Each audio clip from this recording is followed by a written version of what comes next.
வருத்தத்துக்குரியது தான். இவ்வளவு காலமா நம்ம யாருக்கு வாக்கு செலுத்தணுமோ அவங்க கிட்ட இந்த கேள்வியை கேட்காம வாக்கே செலுத்தாத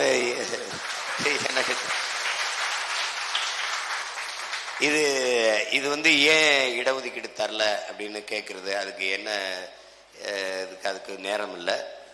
நாம வர்றோம், எல்லாருக்குமான இடத்தை பகிர்ந்து கொடுக்குறோம். அதுக்கு தான் சமூக நீதி கோட்பாட்டை முன்வைத்து சாதி வாரி குடிவாரி கணக்கெடுப்பும் சமூக நீதியும் பஞ்சமர் நில மீட்பும்னு பல போராட்டங்களை சேர்ந்த மாட்டி மறுபடியும் வட மாவட்டங்களில் செய்ய இருக்கோம். இவர்கள் செய்ய மாட்டார்கள். இவர்கள் வந்து குடிவாரி கணக்கை எடுக்க மாட்டார்கள். எடுத்தால் தமிழர் அல்லாதவர்கள் பன்னெடுங்காலமாக இங்கு அதிகாரத்தில் இருப்பது வெளியே தெரிந்துவிடும். அப்ப அது அவருடைய அதிகாரத்திற்கு ஆளுமைக்கு ஆபத்து என்பதாலே அவர்கள் எடுக்க மாட்டார்கள். இஸ்லாமியர்களுக்கு 3.5 இடஒதுக்கீடு இஸ்லாமியர்களுடைய எண்ணிக்கைக்கு ஏற்பது கொடுக்கப்பட்டிருக்கான்னா அது இல்லை. அது மாதிரி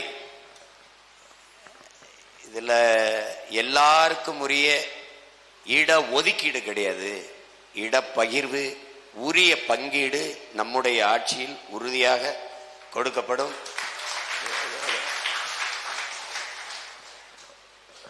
இதை இறைமகன் இயேசுவின் மீது ஆணையாக நீங்க ஏத்துக்கலாம்.